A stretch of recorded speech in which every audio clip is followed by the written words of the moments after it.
ধরেন 2-3 জন বন্ধু একসাথে কোনো রেস্টুরেন্টে খেতে গেছেন।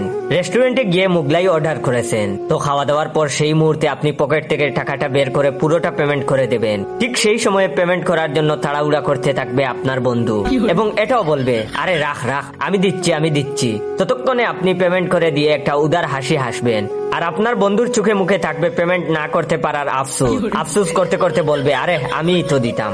আচ্ছা আপনি বলুন তো, এত আফসোস না করে আরো একটু আগে বললেই তো পারতো। কি ভেবেছেন সে বলবেই না। সেও খেতে খেতে নজর রেখেছে আপনি ঠিক কখন পেমেন্ট করবেন, আর সে ঠিক ওই সময়ই ওটা বলবে। আবার দেখবেন কিছু মানুষকে পাবেন যারা ফুড আইটেম অনুযায়ী নাটক করে। ধরুন আপনার বন্ধু, তার সাথে এগ রোল খেতে গেছেন। দেখবেন এগ রোলটা হাতে নেওয়ার পর সে পাখির মতো কুটুর মুটুর করে একটু একটু করে খেয়ে যাচ্ছে, আর আপনি 4বার কামড় দিয়ে রোল কাবাব করে ফেলেছেন।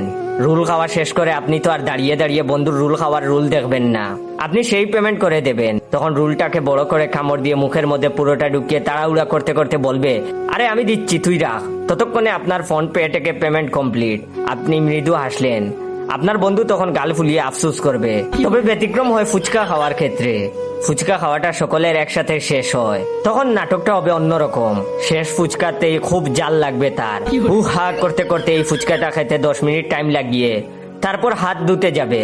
হাত ধুতে আর চোখে দেখে নেবে তখন আপনি টাকা পেমেন্ট করেছেন কিনা। যেই দেখলো পেমেন্ট হয়ে গেছে, তারপর কিছু না জানার ভঙ্গিতে রুমালে মুখ মুছে মানিব্যাগ থেকে টাকা বের করে পেমেন্ট করতে যাবে, আর আপনি বলবেন, আরে আমি অলরেডি পেমেন্ট করে দিয়েছি। তখন তার মুখে দেখতে পাবেন পেমেন্ট না করতে পারার বড় আফসোস। বলবে, ইস আমিই তো দিতাম।